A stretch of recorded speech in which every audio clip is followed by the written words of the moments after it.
Et j'atteste que je vis, je vibre, je pleure et je souris pour ce continent africain et pour sa diaspora. Parce que vous avez démarré un peu avec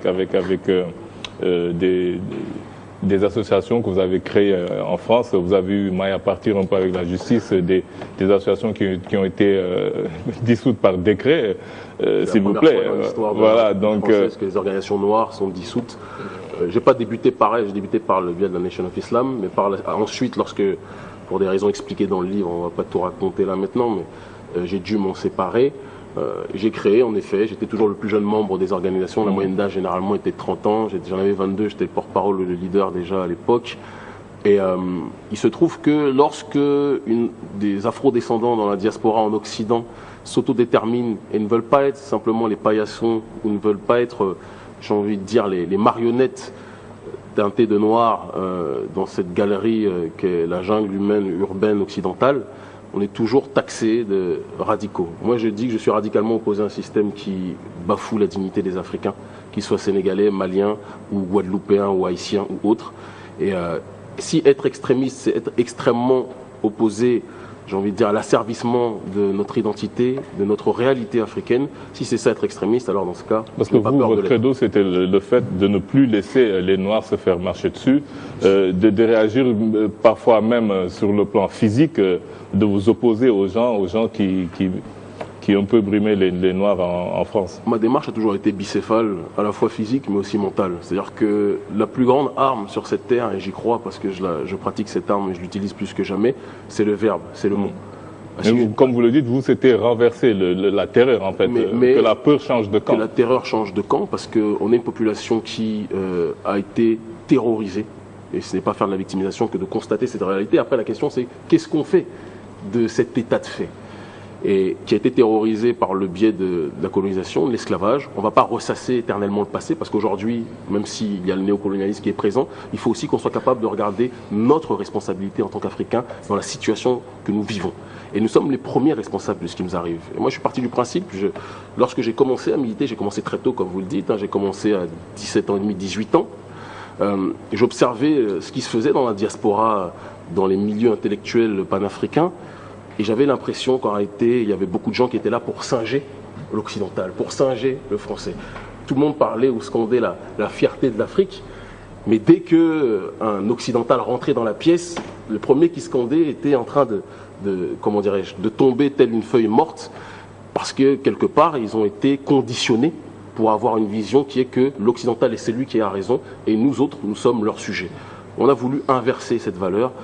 Je pense sur bien des points et la tournée récente que j'ai effectuée en Occident, et que je suis là je suis revenu depuis 2 semaines, l'atteste. Le nombre record de personnes qui viennent à nos conférences, on réunit des 400, 500 à différents endroits, que ce soit dans les capitales européennes comme Paris, Bruxelles ou autres, attestent que... Vous êtes interdit d'entrer en Suisse? En Suisse, je suis interdit parce que les autorités suisses, à tort à mon sens, considèrent que, bon, en même temps, comme c'est l'endroit où beaucoup de chefs d'État africains mettent leur argent, peut-être qu'ils n'avaient pas envie que je vienne parler du fait qu'il y avait peut-être sur certains points une mauvaise gestion de nos affaires sur le continent. Et à côté de cette chose qui me paraît pas sérieuse, mais qui a été prise très au sérieux par les autorités suisses, que c'est la police fédérale qui m'a interdit, qui m'a énoncé que j'étais donc un personnage public dangereux, qui pouvait susciter des troubles à l'ordre public. Alors il y a 2 façons de voir ça. La première façon, c'est de se dire que si des gens que je considère comme faisant partie d'une oligarchie considèrent qu'on est une menace pour leurs intérêts, c'est quelque chose, politiquement parlant, de gratifiant. Et de l'autre côté, je trouve que pour la démarche de l'avancement de l'humanité, dans son ensemble, dans sa diversité, c'est dramatique, pour ne pas dire pathétique, qu'on en soit aujourd'hui à priver des gens de parole, alors que je n'ai jamais posé de bombe, je n'ai jamais violé qui que ce soit. Un pays où Roman Polanski peut voyager comme il le veut, eh bien moi, je suis interdit de circuler, alors qu'il y avait bon nombre, plus de 200 personnes devaient venir, non, que dis-je, plus de 300 personnes devaient venir à Genève, et lorsqu'ils ont appris que je n'ai pas pu rentrer, seule une centaine de personnes est restée, et ils ont pris mon livre.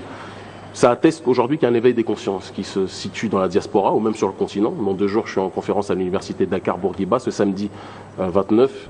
Et parce qu'aujourd'hui, je pense que la jeunesse africaine, la nouvelle génération, ne veut plus être le paillasson de qui que ce soit et a compris que plutôt que d'attendre que la biscotte tombe du ciel, il est nécessaire que nous-mêmes nous tartinions notre biscotte et que s'ils le font, on la revende. Et je pense qu'on a toutes les possibilités pour le faire. Donc à partir de 2010, je pense que l'appel du continent a été plus fort. Vous, depuis cette période, vous êtes installé, vous êtes basé au Sénégal.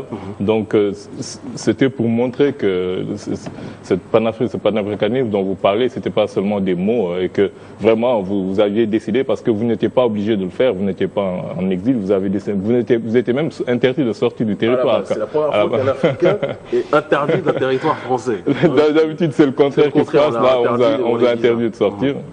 Il se trouve que, bon, clairement et simplement, j'ai commencé donc en 99 et dans cette quête panafricaine, j'ai toujours dit qu'un footballeur, un panafricain, excusez-moi, loin de l'Afrique, c'est comme un footballeur sans ballon ou comme un boxeur sans gants.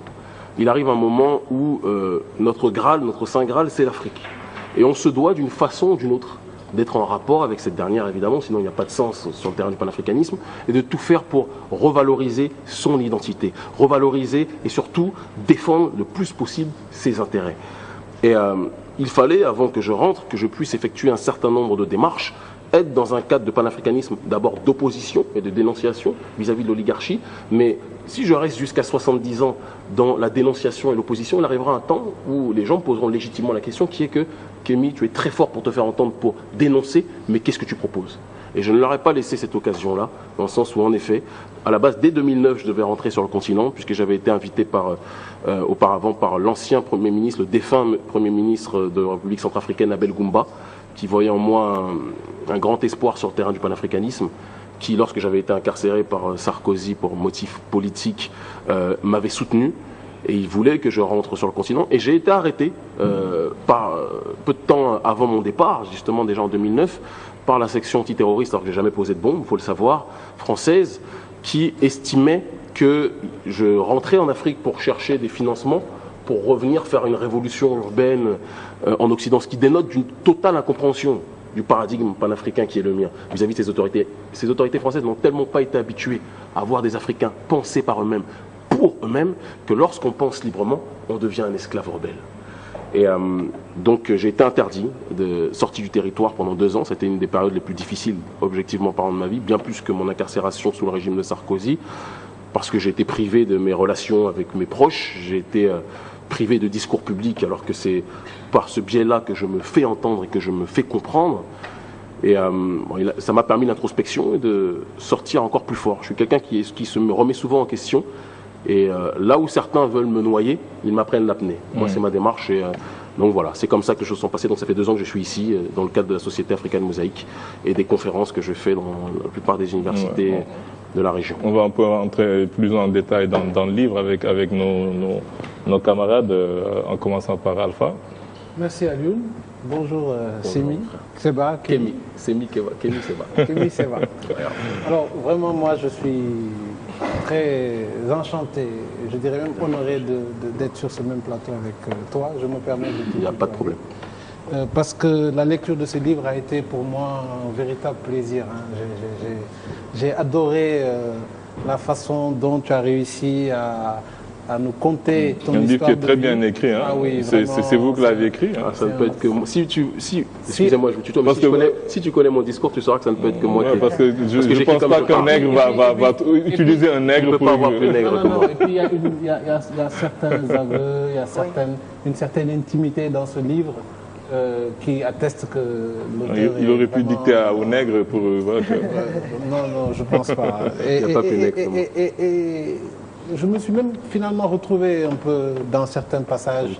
Et je disais donc que j'ai beaucoup apprécié la façon dont tu as réussi à conter ta vie et à nous conter aussi ton idéologie. Et je ne vais pas revenir là-dessus. Ces 3 principes d'autodétermination, d'anti-victimisation et de virilité politique, c'est vraiment les sous-bassements de cette idéologie que tu prônes. Maintenant, j'aimerais plutôt venir sur un aspect plutôt philosophique. J'ai vu que tu étais, comme moi, adepte de Nietzsche. Et tu sais que Nietzsche a une vision, comme Héraclite, cyclique de l'évolution de l'humanité. Et contrairement à Hegel, qui a cette vision linéaire avec la notion de fin du monde, de fin de l'histoire, etc. Alors, si on prend sous cet angle-là, et je pense que tu es Nietzsche. Je suis pas un Africain qui s'intéresse à Nietzsche. Je ne veux pas lui donner trop d'honneur en disant que je suis Nietzsche, mais ce qui est clair, c'est que c'est un géant de la philosophie. Alors, si on prend sa vision, est-ce que tu ne penses pas que tout simplement, l'Afrique, nous autres, nous sommes arrivés sur cette terre, peut-être à la mauvaise période, et qu'on est dans un cycle.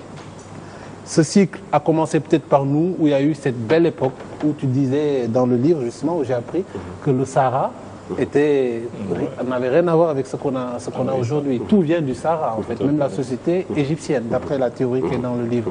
Donc on a eu notre belle époque, qu'à la suite de cela, l'Europe a eu sa belle époque. Aujourd'hui, l'Amérique a eu aussi sa belle époque avec les États-Unis, et on est en train d'aller vers la Chine, vers l'Asie. Est-ce que donc, moi qui suis Nietzsche, je vois ça comme un mouvement cyclique. Est-ce qu'on n'est pas dans la mauvaise période du cycle? Et cela induirait le fait que, finalement, tout ce combat-là, c'est un peu utopique. C'est une question. C'est ma première question. D'accord. C'est la première, ok. Alors, clairement et simplement, déjà, je te remercie infiniment de me permettre de tutoyer en retour pour cette question. Moi, je suis quelqu'un, tu me parlais si j'étais Nietzschéen, je me sens en tout cas très proche de quelqu'un comme Muammar al-Kadhafi, d'accord, qui, dans son livre vert, disait que l'Afrique sera appelée, dans ce cycle de l'histoire, tôt ou tard, à retrouver les phares de l'histoire. Je pars du principe que, tu m'as parlé de la Chine tout à l'heure, aujourd'hui c'est vrai que c'est la puissance qui domine, qu'on le veuille ou pas, qui limite quasiment, écrase les autres nations, objectivement. La Chine a dominé à une certaine époque de son histoire aussi, elle a rayonné, elle est revenue, parce qu'elle a su préserver ses valeurs, parce qu'elle a su faire un travail de fond pour dépoussiérer, j'ai envie de dire, les éléments extérieurs qui ont aliéné son paradigme d'antan. Et en étant dans cette démarche constante d'introspection et de rigueur excessive, à tel point qu'aujourd'hui, lorsqu'on parle des Chinois, quand quelqu'un travaille comme un forcené, on dit « tu taffes comme un Chinois », dans la langue argotique un peu dans les banlieues françaises, c'est à force de travail qu'ils ont réussi à être ce qu'ils sont aujourd'hui. Et je pars du principe, pour répondre à ta question, que sur ce point-là, je ne suis pas nietzschéen au sens que je crois que la vie est un cercle en effet, et que ce qui a commencé par le point A reviendra d'une façon ou d'une autre au point A. Nous étions le berceau de l'humanité. Nous sommes en train, et certains voudraient, non africains ou africains, se comportent pour que nous devenions le tombeau de l'humanité. Moi, je crois que ce terrain qu'est l'Afrique regorge de vie, regorge d'énergie. Partout où je vais, j'ai l'impression que je suis sur un paradis. Pour certains ont l'impression d'être en enfer lorsqu'ils sont en Afrique. Mais pour avoir voyagé partout en Amérique, en Occident, à différents endroits, je sais que ce terrain regorge de richesses exceptionnelles. Et les oligarques le savent aussi. Et c'est pour ça qu'ils viennent chez nous. C'est pour ça, tout à l'heure on entendait parler de la venue de son Excellence Barack Obama. S'il vient, il ne vient pas pour les beaux yeux que son Excellence Macky Sall me pardonne, mais il ne vient pas pour les beaux yeux, qui sont certainement très beaux, mais pour les beaux yeux de Macky Sall. Il vient pour instaurer un système économico-politique qui s'appelle l'Africom, et qui, dans cette démarche oligarchique, pourra permettre de reprendre un certain nombre de richesses pour les Américains en échange de contrats pour, justement, les chefs d'État africains. C'est une réalité. Donc, dans ce sens-là, tout le monde sait en réalité que l'Afrique est l'avenir du monde. C'est pour ça que tout le monde vient se servir ici. Mais nous, on nous fait croire qu'on est dans un cimetière et on nous dit partez, allez être les immigrés, les éternels sans-papiers, allez être le punching ball de la mondialisation un peu partout où vous serez installés. Ça ne sert à rien, il n'y a rien ici. Mais eux tous viennent. Et il y a un moment où je pense que l'Africain doit se poser la question de savoir comment se fait-il que des pays soi-disant sous-développés attirent, j'ai envie de dire, les venus de toutes les superpuissances mondiales qui, si elles ne viennent pas en grande pompe, comme c'est le cas de M. Barack Obama, le président noir de la Maison-Blanche, sont quand même dans une démarche structurelle d'installer un certain nombre d'ONG ou d'infrastructures qui permettent de ravitailler un certain nombre de richesses pour eux. C'est une question de fond qu'on doit se poser. Justement, c'est exactement ça. Ça me permet de faire la transition. Tu as pris l'exemple de la Chine. Et comme tu le dis très bien, ils ont su conserver une certaine la quintessence de leur culture. Exactement. Pour pouvoir rebondir avec l'avantage démographique qu'ils ont et qui est quand même assez impressionnant. Mais nous, en échange, qu'est-ce qu'on constate? Et tu fais très bien le constat. Tu vois bien qu'aujourd'hui, on est dans une société qui tombe totalement en déliquescence. On est, pour reprendre un peu la philosophie Nietzsche, on est dans du nihilisme passif. Totalement, c'est vrai. On est dans un nihilisme totalement passif. Est-ce qu'il ne faudrait pas... Alors, si je veux continuer ta philosophie jusqu'au bout, il faut qu'on aille jusqu'à un nihilisme actif qui va mener à une forme d'anarchie pour un recommencement total. Quand tu parles de cela, ce qui est valable dans ta bouche sera considéré comme dangereux dans la mienne par peut-être d'autres personnes qui vont regarder l'émission que sur Internet ou ailleurs lorsqu'elle sera diffusée. Pourquoi? Parce que quand tu parles de ce nihilisme actif, je ne veux pas larguer les personnes qui ne sont pas intéressées par Nietzsche. Il y en a qui regardent l'émission, il faut qu'on essaie d'être le plus accessible possible. Mais l'anarchie, mais en réalité une anarchie paradoxalement de construction, une anarchie, c'est-à-dire être en dehors d'un système, d'un précaré qui a été dessiné par des gens qui ne sont là en réalité pour que la population africaine soit décimée in fine. Être en dehors de ce précaré, c'est la solution absolue qui est la nôtre. Lorsqu'on construit un village panafricain comme Dalal Diam, une pépinière d'enracinement, où il y a des Caraïbéens, où il y a des Sénégalais, des Sénégalaises, des Maliens et autres qui sont installés là-bas, pourquoi nous nous installons à cet endroit alors qu'on pourrait faire comme tout le monde? On rentre, on va à Dakar, certains vont aller dans Sali qui est une ville, la capitale des Occidentaux sur certains points ici. Pourquoi se comportons de cette façon? Parce qu'on part du principe qu'on ne peut plus rien attendre. Moi, à titre personnel, je le dis, Macky Sall est un président qui essaye de faire son travail. Mais c'est le président, c'est un administrateur. Comme son nom l'indique, il est à la tête d'une entreprise. L'entreprise, c'est le Sénégal. La société sénégalaise est en déliquescence, mais les richesses naturelles sont en effervescence. Et c'est justement sur ce complexe-là que nous devons travailler, que la société civile, qui est en réalité le véritable messie ou bourreau, excusez-moi, de sa propre destinée, c'est la société civile qui décidera de ce qu'elle veut être demain. Et c'est pour ça que je crois, plus que jamais, que lorsque tu parles de cette anarchie, une anarchie en réalité constructive, une anarchie parce que qui est anarchiste? Celui qui est en dehors du précaré. En réalité, c'est cela. On a tendance à donner une étiquette, structurellement parlant, erronée de la notion d'anarchie. Moi, les autorités françaises, Sarkozy me disait que j'étais un anarchiste congénital, extrémiste noir et tout ce qui s'ensuit. Bon, venant de monsieur Napoléon de Nagui Boksa, c'est quelque chose que je prends comme un compliment. Mais je pars du principe que ce qu'on appelle anarchie, ce qu'ils appellent anarchie est en réalité l'essence même de la vie. Et lorsque Nietzsche parlait justement de ce nihilisme-là, c'est le sens naturel de la vie. La force se doit non pas d'être régulée de manière excessive, mais d'être orientée vers la bonne direction. De toute façon, ce qui doit arriver à destination arrivera à destination. Le futur de l'Afrique, c'est nous. Moi, j'y crois profondément. En s'appuyant sur les femmes qui sont le pilier de notre civilisation. Je dis, si tu es dans une quête, si tu crées ton village et que tu es dans ce village, tu es peut-être dans une quête individuelle. Non. Dans une quête, je dirais peut-être d'épanouissement individuel. Mais si tu ne vas pas prendre le pouvoir et considérer cette anarchie qui est à côté, rentrer dans le précaré et prendre le pouvoir, est-ce que tu n'es pas dans une démarche utopique? Parce qu'aujourd'hui, comme tu l'as si bien signalé, le problème, c'est le problème des élites. Et depuis la colonisation jusqu'à aujourd'hui, on a des élites qui nous maintiennent dans ce précaré-là. C'est là où je ne suis pas d'accord avec toi, mon frère. Et je vais te dire pourquoi. Déjà, c'est important la question que tu poses. Le village panafricain en question. Si on devait, dans une histoire, je te le dis comme je le pense, de paradis, d'être dans le bien-être, je ne serais pas, parce que vous savez que c'est une rupture extraordinaire pour celui qui a vécu dans l'opulence, parce que malheureusement qu'on le veuille ou pas, c'est l'opulence. On peut critiquer tout ce qu'on veut en Occident, mais c'est l'opulence là-bas. Il y a du goudron partout, par exemple. On a la possibilité d'aller à différents endroits. Il y a des activités qui sont beaucoup plus complexes de trouver ici. D'accord? Je suis ici par choix. Le village panafricain dont nous parlons est un village communautaire. Un village non pas construit, d'ailleurs il est construit, c'est plus un projet, il est viable, il est construit, on a simplement besoin d'avoir plus de force, comme justement l'aîné qui était à mes côtés tout à l'heure l'énonçait. Maintenant on part du principe, de fond, sur lequel je pense il est nécessaire que nous tous nous réfléchissions, qui est que pendant trop longtemps on s'est dit que le problème venait des élites. Et donc notre simple démarche, notre seul combat était de bouger l'élite en place, en espérant que l'autre fasse mieux. Et qu'est-ce qui s'est passé? Depuis les indépendances, on a quand même l'illustration parfaite qu'on le veuille ou pas. Ils avaient tous les plus grandes intentions. Tous voulaient faire des pays africains des pays exceptionnels. On se retrouve dans ces situations aujourd'hui où nous sommes toujours les co-contractants de l'oligarchie. Et c'est juste si tu parles. Pour le Sénégal, c'est pas vrai.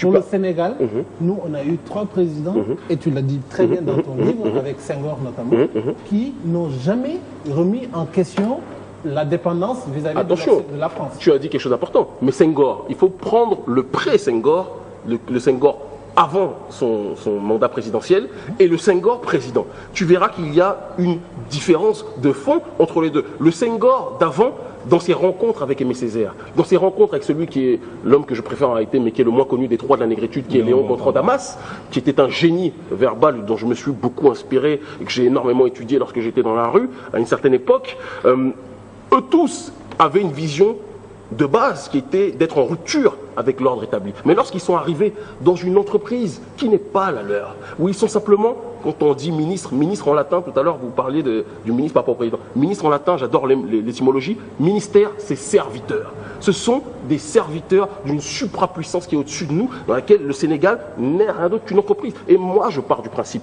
qu'un pays fonctionne avec 2 facettes. Le sommet, et comme le disait tout à l'heure le frère, la base. Tant que la base attendra que tout vienne du sommet, rien ne se passera. Tant que la base pensera qu'il suffit simplement de changer le petit bout pointu, le sommet émergé de l'iceberg, rien ne se fera. Mais si la société civile comprend qu'en réalité de sa réalité, de sa compréhension de la société, dépend le futur, non pas simplement de notre contrée, mais le futur même de l'humanité, les choses changeront. Et ça, ce n'est pas, juste que je termine, ce n'est pas l'utopie dans le sens où, pour revenir à cette notion de village, le but n'est pas de faire, je te le dis comme je le pense, n'est pas de faire un seul village, un éco-village à Daladiam, à côté de Tiafoura au Sénégal. Le but est d'avoir le plus possible d'éco-villages panafricains. On parlait d'altermondialisme. Moi, je me situe même dans une dimension anti-mondialiste parce que j'ai l'autre facette, malheureusement, de cet altermondialisme humaniste que l'on vous présente ici. Moi, je vois la négrophobie qui existe à bien des endroits chez ces prétendus antifascistes et ces prétendus amis de l'humanité. Ce sont des gens qui sont tout aussi paternalistes, ils ont simplement changé d'étiquette. Et moi, ma démarche de fond, et notre démarche, elle est qu'il faut qu'on soit capable de proposer, on critique l'Union africaine aujourd'hui, l'Union africaine, ces gens-là sont des entrepreneurs, c'est comme ça que je les considère, qui essaient de faire à leur façon ce qu'ils estiment être le meilleur pour l'avenir du continent. Et de l'autre côté, il doit y avoir l'Union africaine des peuples, où la société civile commence à travailler sa terre elle-même, où la société civile n'attend plus que les autres. Merci beaucoup. Voilà. Tu dis la société civile. Tu supposes derrière qu'il y a une notion de citoyenneté qui est déjà là, une notion de prise de conscience que les gens ont. Or, mais tu le sais très bien, depuis quelques années tu vis au Sénégal, mais tu sais qu'on est dans une situation où on a un peuple grégaire. On a un peuple, tous ceux qui développent ces idées innovatrices telles que les éco-villages et tout, mais c'est une crème de l'élite. Aujourd'hui, comment veux-tu, et on a eu ce débat-là il y a quelques émissions, comment veux-tu que quelqu'un qui n'a aucune notion de citoyenneté, quelqu'un qui est dans une logique de survie par tous les moyens, qui a perdu toutes ses valeurs, tous ses repères, et ça, ce n'est pas seulement une situation individuelle, c'est une situation collective que l'on vit au Sénégal. Mais comment il peut y avoir une prise de conscience collective d'un peuple malade? Il peut y avoir une prise de conscience collective. Il faut bien que ce soit mené par une élite. Si je puis me permettre, toi, tu fais partie de cette élite. Si je puis me permettre de terminer, tu vas comprendre une chose très rapidement, qui est que... Tu es d'accord que tu es une élite? Cela dépend pour qui. Si on regarde bien que ton parcours, ton niveau de connaissance... On verra à la fin, c'est à la fin du bal qu'on paye les musiciens et qu'on décernera les diplômes. J'aime pas trop les titres qu'on nous donne aujourd'hui. Je suis un homme de la rue qui se fait de plus en plus entendre par d'autres personnes dans cette rue. Mais je pars du principe, tu poses un vrai problème, mais sur lequel peut-être la conclusion n'est pas la mienne, qui est que je fréquente énormément de Sénégalais, mais aussi d'Ivoiriens, mais aussi d'Antillais, de Caraïbéens lorsque je suis dans la diaspora. Et pour revenir sur le centre qui est ici, le centre de gravité de notre réalité, le panafricanisme d'aujourd'hui, lorsqu'on parle du panafricanisme du XXIe siècle, ce doit être un panafricanisme, comme je le disais tout à l'heure, non plus d'opposition mais de proposition. Tu parles du fait que certaines personnes ne se sentent pas citoyennes. Ne sont même pas citoyennes. Après, ils n'ont pas conscience qu'ils le sont. Il y a une différence en ne pas être conscient. Non, juste que je termine, si tu permets que je termine. Il y a une différence entre être conscient de quelque chose et ne pas l'être tout court. Il y a un schéma de société qui leur est proposé, mais beaucoup n'ont pas accès à la connaissance de cette réalité. Mais je pars du principe qui est qu'il faut que les gens qui diffusent cette notion de citoyenneté prennent aussi leurs responsabilités. Quand je vais dans les universités, quand je fais le tour des universités pour faire mes conférences sur ce panafricanisme de construction, je suis confronté à des frères, à des jeunes frères qui, avant de m'entendre parler, ils sont soulagés lorsqu'ils m'entendent parler après, mais avant de m'entendre parler, se disent oui, mais ça fait des années qu'ils entendent parler de panafricanisme, mais quelles sont les opportunités? Et ils ont raison. Le problème est que ce qu'on appelle les prétendues élites n'ont jamais été dans une démarche de proposer de manière concrète, pragmatique, structurelle, des réponses qui permettent justement à ces populations délaissées de préférer l'enfer justement du prétendu paradis de l'Occident. Ils préfèrent être dans l'exode. En parlant d'élite, je pense que vous avez été, il a été conseiller du ministre Lamine Faye qu'on a eu à recevoir ici, qui a fait un échange très intéressant avec notre ami Tunkara. Donc, vous avez eu à côtoyer l'élite. J'ai vu, et je suis parti. Je te le dis comme je le pense, parce que quand je vois cette facette de l'élite, il ne représente pas toute l'élite. Je ne pense pas que quelqu'un comme Macky Sall puisse être comparé à ce personnage-là. Mais ce qui est certain, c'est que ça a confirmé ma vision. Je parle souvent de ça avec l'un de mes meilleurs amis ici, si c'est mon meilleur ami, qui est Didier Awadi, ou avec Thiat, qui est un autre ami. Et quand on voit les amitiés, on peut comprendre quel est le contenu de ma réflexion. Il est évident qu'il y a une réalité qui est la leur, qui n'est pas en adéquation avec la réalité du terrain. Et nous, lorsque nous proposons, pour te parler concrètement, pourquoi nous sommes plus entendus, et d'ailleurs, certains ont voulu nous récupérer, tu parlais de monsieur Lafaye, il se trouve qu'il y a d'autres personnes aussi qui sont dans cette réalité. Il n'est pas là, donc il ne faut pas lui jeter la pierre. Ah, je ne jette aucune pierre, je l'appelle. Il s'appelle Amadou Lamine Faye. Ah, excuse-moi, je prononce à la française. Mais ce que je veux dire, moi non, je n'oserais pas. Ce que je veux dire clairement, c'est que ces élites-là n'ont pas été capables de proposer des solutions concrètes à la jeunesse. Là où nous, Société Africaine Mosaïque, nous proposons que ce soit des stages ou des emplois en fonction. Tout à l'heure, vous parliez de financement par rapport à la société, par rapport aux éco-villages. Ma responsabilité dans ce village, dans cette société, c'est d'appeler les actionnaires de différents endroits, la diaspora, des amis footballeurs, des gens comme l'un de mes meilleurs amis qui est le frère Jacques Fati, d'accord, qui nous a permis de créer un circuit justement dans le milieu du football pour que les gens s'investissent plutôt que de dépenser leur argent dans les boîtes de nuit occidentales, sont dans une démarche de regarder la réalité continentale. C'est du concret. Quand nous proposons des alternatives à la jeunesse, cette jeunesse se rend compte que panafricanisme ne rime pas avec grands proverbes, mais avec on va passer la parole aux autres chroniqueurs, Aïcha. Je te remercie profondément pour les questions. Moi, je vais rebondir sur cela justement, parce que dans le livre, on peut remarquer que vous vous démarquez totalement du panafricanisme tel qu'on le connaissait avant, ce que j'appellerais un panafricanisme fantoche. Et c'est la vérité. Oui, j'appellerais ça un panafricanisme fantoche. Et ça me pousse à vous demander, vous avez commencé à militer justement en étant en Europe. Une fois que vous vous êtes installé ici au Sénégal, en Afrique, comment vous vivez justement ce panafricanisme-là ici? Je pense que c'est la question centrale même de mon combat et je vous remercie profondément, je ne sais pas si je dois vous tutoyer ou vous voyez, de cette question.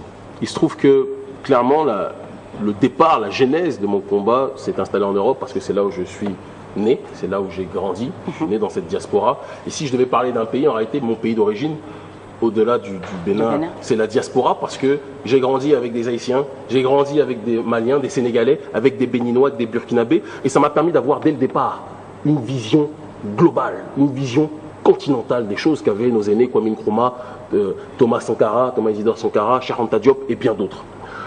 En arrivant ici, j'étais persuadé que j'allais venir dans une société où j'allais devoir insister sur ce schéma du panafricanisme de base pour justement présenter mon panafricanisme nouveau. Je me suis rendu compte que le panafricanisme était inséré ici à outrance, mais je vais aller même plus loin, était parfois utilisé à mauvais escient, dans le sens où, qu'on le veuille ou pas, aujourd'hui, un certain nombre d'infrastructures qui sont financées par des gens qui ne sont pas nos amis prennent le nom panafricain, alors qu'en Occident, dans la diaspora, lorsqu'on parle du panafricanisme, c'est une notion méritoire, c'est une notion qui permet justement d'être dans le dépassement, d'être dans la défense réelle du continent africain. Et en étant confronté à cette vision archaïque du panafricanisme, qui n'est même pas celle de nos aînés, parce que nos aînés avaient une vision qu'ils n'ont pas pu forcément prolonger, d'accord, pour différentes raisons qu'on pourrait expliquer si on avait plus de temps. Il se trouve que, en étant dans ce schéma de société, j'ai compris que, à partir du moment où on est capable d'illustrer, de matérialiser, d'expliquer dans le fond des choses. Parce que moi, mon public principal, c'est la jeunesse, soit de la rue ou la jeunesse universitaire. D'expliquer, et je passe sur le terrain de la rue, je passe par le hip-hop, qui est aujourd'hui, qu'on le veuille ou pas, un vecteur extraordinaire de communication, pour parler avec ceux qui ne sont pas dans la sphère universitaire. Ceux qui sont dans la sphère universitaire, le langage va être tout autre, mais sera toujours avec le même fond. Pointer du doigt les véritables problèmes auxquels nous sommes confrontés. Parce que quand on parle du panafricanisme d'antan, le vrai problème, la vraie différence de base, elle est de la logique matricielle. Le panafricanisme d'antan, son problème principal était le colonialisme. Ouais. Notre panafricanisme d'aujourd'hui, notre problème n'est plus ce qu'on pourrait appeler le colonialisme, c'est le mondialisme, qui est en réalité la branche ultime de ce colonialisme. Ouais. Et si on n'est pas capable d'expliquer qui sont les maîtres de l'implantation, on aura beau vouloir s'échapper, on va toujours rentrer dans la chambre de celui qui au final nous a au départ enfermés. Et mon travail est un travail de vulgarisation et de construction. Construction, offre, création d'emplois, proposition de marché pour que les nôtres puissent se retrouver dans une société où ils peuvent être actifs, et de l'autre côté, être dans une logique aussi de dire des choses qui ne sont pas forcément bonnes à entendre. Parce que quand on parle de l'oligarchie, on parle souvent, ici on n'en parle pas, c'est quelque chose aussi qui est tabou. On va parler de la maçonnerie, on va parler des réseaux Bilderberg, on va parler d'un certain nombre de structures qui se présentent en ONG ici, qui, qu'on le veuille ou pas, ont une très forte influence dans la réalité quotidienne de nos vies. C'est tabou pour les panafricains, pour bon nombre de panafricains que je rencontre. Et je pense qu'aujourd'hui, on doit être dans cette démarche justement de rupture. Non pas pour rejeter ce qui a été fait auparavant, mais pour cette fois-ci cibler du doigt les vrais problèmes, pour être capable cette fois-ci de ne pas retomber dans les mêmes escarcelles. On l'a vu avec celui, juste je termine si vous le permettez par cette phrase-là, qui est Laurent Gbagbo, qui est pour moi le président véritablement, je le dis comme je le pense, élu en Côte d'Ivoire, quelles que soient les critiques qui puissent lui être apposées ici. Quand je vois qu'il est à l'heure actuelle à La Haye et que... Comment ça, le président élu et le président Ouattara? Le président Alassane Dramane Ouattara, je le dis comme je le pense, a été favorisé à bien des égards. Moi, j'ai l'occasion de voyager notamment en Côte d'Ivoire.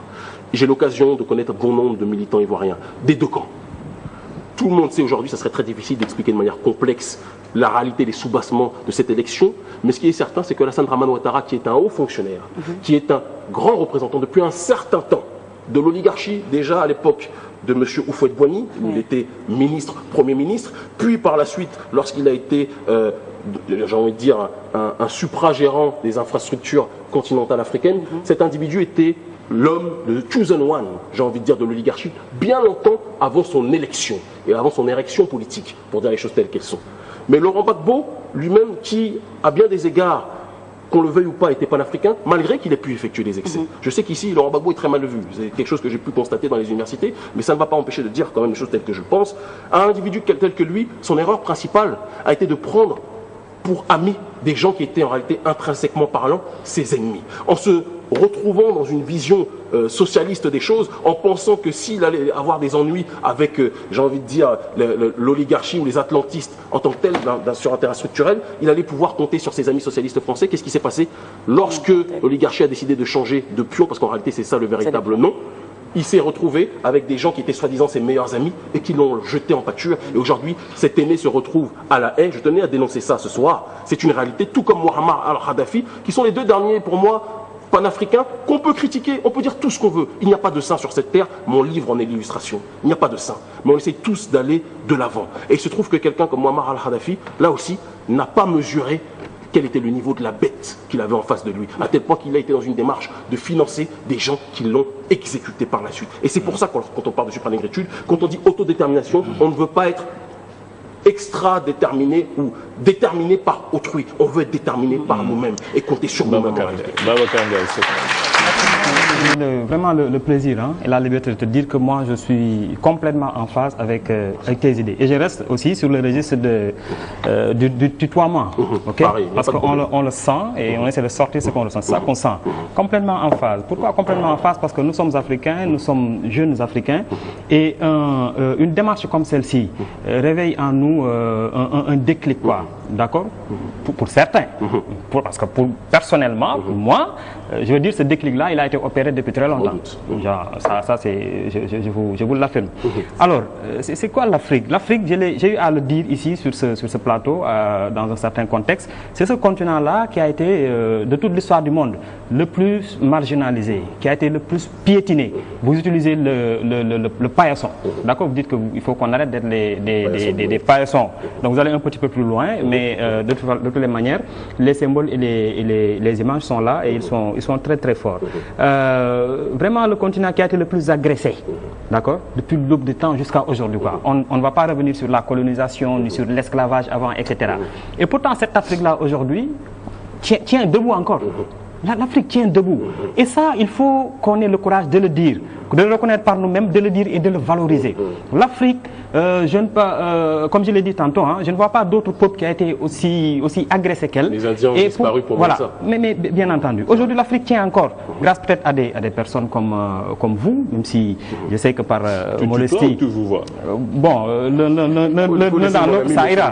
Alors, et également comme d'autres qui le ressentent et qui peuvent également aller dans le sens de ce combat-là. Aujourd'hui encore, je le dis, et nous le savons tous, cette domination-là sur le continent persiste, quoi. Elle persiste, tant au plan médiatique, tant au plan économique, culturel même, etc. Nous continuons d'être agressés et d'être victimes. Donc quand tu dis autodétermination, anti-victimisation, c'est vraiment les clés pour moi de la solution. D'autant plus qu'on le sait, je l'ai également évoqué à certaines occasions, avant que ces gens-là ne soient venus nous agresser, nous investir, etc. Mais nous avions des modèles de développement figés. C'est vrai. C'est pas pour rien, je l'ai dit tantôt, berceau de l'humanité, d'accord, mais c'est pas des choses qu'on chante comme ça, c'est une réalité absolue. D'accord, de façon assez contemporaine, tu as parlé tantôt dans ton discours, tu as évoqué Cheikh Amadou Bamba, etc., tous ces érudits qu'on connaît, qui nous valent aujourd'hui des valeurs de développement et dans tous les sens, en tout cas tout ce que tu veux. Mais bien avant eux, d'accord, moi, Thierno Souleymane Baal, d'accord, dans le Fouta, et qui avait un modèle de développement, je veux dire, aujourd'hui qui n'a rien à voir avec les systèmes démocratiques qu'on essaie de nous imposer et de nous... Parce que finalement, c'est quoi la démocratie? C'est quoi? Je pense qu'on peut tous avoir la liberté de concevoir la démocratie, d'accord, dans notre façon de faire, notre vision des choses et la marche de nos sociétés. Donc, c'est des choses qui nous ont été inculquées, mais d'abord qui existaient. Il y avait un prérequis, je veux dire, chez nous, socialement, etc., qui était là, mais qu'on a perdu après. Et ça, c'est dommage. Et nous sommes aujourd'hui fondés, d'ailleurs obligés, parce que comme je dis tantôt aussi, la nature est en horreur du vide. Si on ne se remet pas en question, si on ne se lève pas, si on n'essaie pas d'impulser, d'aller vers l'avant, nous allons simplement disparaître. Ça, c'est clair et c'est net, quoi.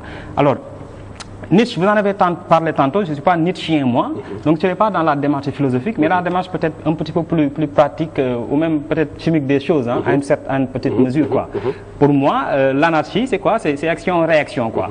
Action-réaction, d'accord? Et là, je poursuis, lorsque vous évoquez un petit peu toutes ces guerres-là, que ces gens de leur ombre, en tenant des ficelles, provoquent sur le continent et ailleurs, pour après venir nous dire, ok, on vient reconstruire. Exactement. Ça se passe aujourd'hui au Mali, nous sommes capables de le comprendre. Ça s'est passé en Côte d'Ivoire, nous sommes capables de le comprendre. De façon un petit peu plus complexe d'ailleurs. Plus complexe. Bien sûr. Je suis d'avis, moi, que ça s'est passé au Sénégal, récemment, durant en tout cas la dernière mandature de Wade. C'est en adéquation avec le fait qu'on a trouvé des fonds de pétrole il n'y a pas si longtemps au Sénégal aussi. Je le crois foncièrement. Je le crois foncièrement. Peut-être que l'avenir nous édifiera sur énormément de choses. C'est un avis personnel. Après, j'ai retrouvé dans vos écrits aussi un soutien que vous dites apporter à... Tu dis... Ça c'est la courtoisie quand on tient. Je comprends. Que tu dis apporter à Bachar el-Assad. Alors, en Syrie. C'est beaucoup plus complexe que ça. Attention. Bachar el-Assad n'est ni mon père, ni mon ami. La vie sur le combat politique est une question de relations, d'intérêt et de rapport de force. Il se trouve que je constate simplement structurellement que Bachar el-Assad dérange, qu'on le veuille ou pas, l'oligarchie. J'ai de l'autre côté, parce que la chance qu'il y a lorsqu'on s'engage dans cette voie révolutionnaire panafricaine... Est-ce que vous pensez qu'il dérange vraiment l'oligarchie? Si vous permettez, c'est certain que si vous ne me laissez pas terminer, vous ne pourrez pas avoir la réponse à cette question. Donc, il est évident que dans ce rapport de force, il faut regarder les choses telles qu'elles sont. Moi, j'ai la chance, dans cette voie dans laquelle je me suis engagé, de pouvoir parler avec des gens de toutes les contrées. Avec des Syriens, avec des Iraniens, avec des Maliens, avec des Vénézuéliens. J'ai cette chance de parler avec tout le monde, depuis que j'ai pu me faire entendre par rapport au combat que nous menons. Et donc je rencontre des gens dont je suis parfois même extrêmement proche, qui sont viscéralement opposés à Bachar el-Assad. Et ceux-là, dans leur récit, dans leur réflexion, me poussent à être dans la nuance par rapport au fait de dire que je suis pro-Bachar al-Assad. Je ne suis pas pro-Bachar al-Assad. Je dis simplement que cet individu qui est quelqu'un qui, comme malheureusement beaucoup d'autres, il tue beaucoup de gens. Barack Obama en fait tuer aussi beaucoup dans les prisons à l'heure actuelle avec la peine de mort. On ne dit pas ça non plus dans la prétendue première démocratie de la planète. Donc il faut toujours relativiser les choses. Maintenant, il est évident qu'un homme qui pousse à l'hystérie les États-Unis, la France, l'Angleterre, etc., doit pousser tout de même à la réflexion sur la nature géopolitique. Mais est-ce que dans le fond, est-ce qu'ils sont contre? Oui. Ils y vont presque en reculant. Attention, attention, pour avoir bien suivi, je vais vous dire une chose. C'est sur la forme. C'est sur la forme. Sur la Syrie, je veux dire, Bachar el-Assad, c'est là où vous, mais je pense qu'il faut bien entendre, comme je le dis, je répète la nuance que j'énonce, mais je pense que c'est là où vous vous trompez sur les sous-bassements géopolitiques de cette réalité. Je le dis et je le répète, Bachar el-Assad n'est pas mon ami ni mon père. Mais, je le dis et je le répète aussi, que là où vous avez l'impression qu'ils y vont à reculons, ils n'y vont pas à reculons. C'est parce qu'ils se sont pris à bien des endroits une raclée, les forces alliées, qu'on le veuille ou pas, aujourd'hui, sur le territoire syrien. Ils ont tout fait, ils ont financé la rébellion, ils ont financé tout ce qu'ils veulent. Ils voient que ça ne marche pas parce qu'il y a en réalité le soutien indéfectible pour différentes raisons qui seraient trop longues de la Russie et aussi de la Chine en réalité. Mais puis il y a des enjeux économiques. Et il y a des enjeux économiques et pétroliers qui sont évidents. Non, mais donc, parce qu'il faut qu'on ait au bout du raisonnement. Le bout du raisonnement, il est le suivant, c'est que qu'on le veuille ou pas, je pense qu'il faut qu'on essaie d'avoir une lecture médiane, qui n'est pas une lecture passionnée ou autre. Moi, quand je parle de Bachar, je ne parle pas de mon cousin.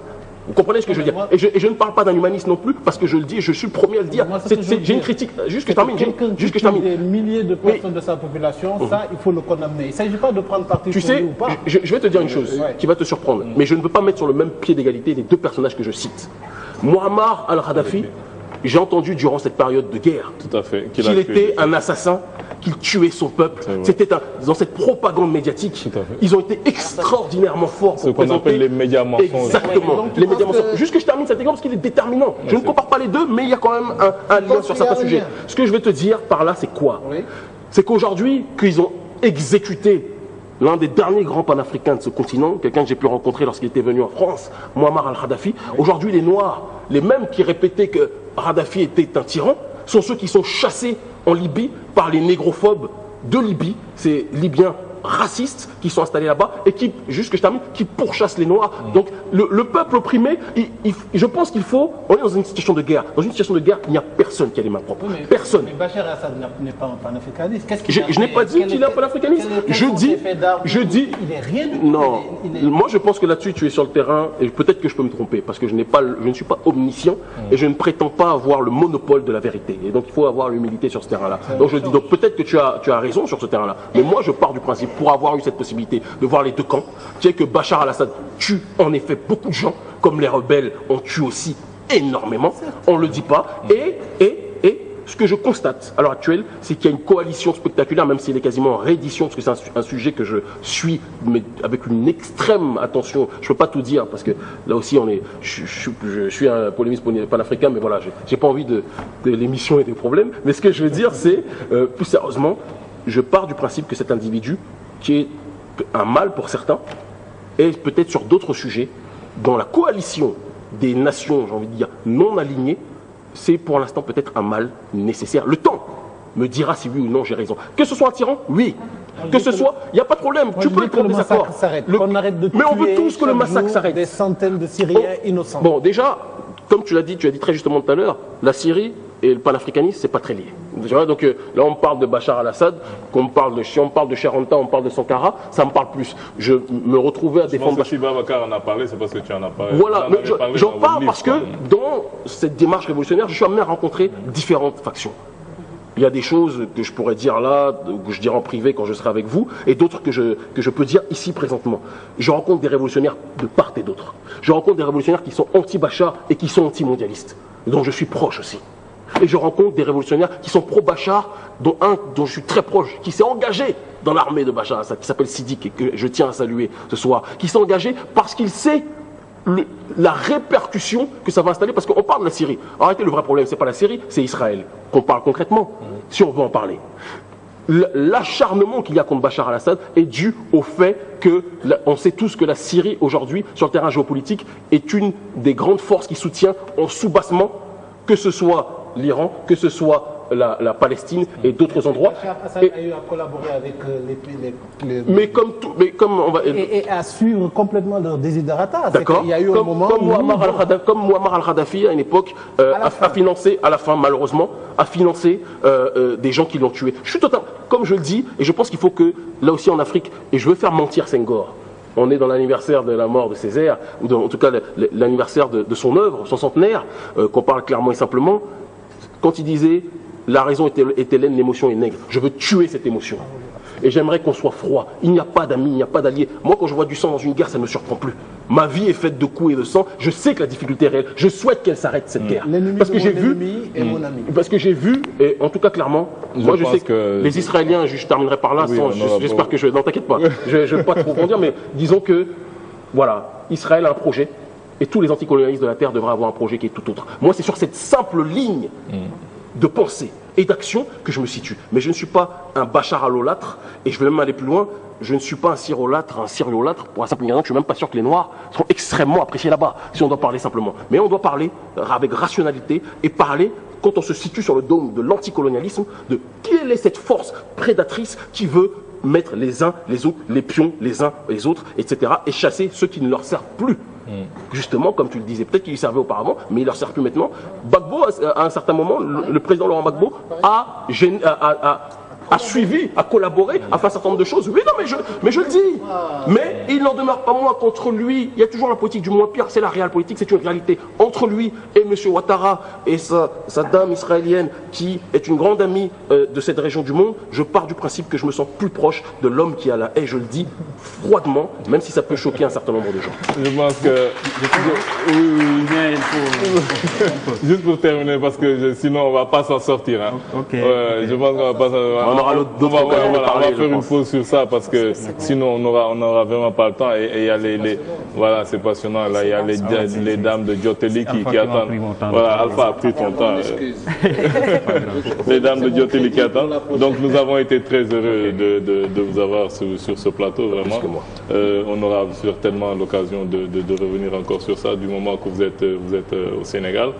Donc nous allons terminer cette émission avec Djoteli.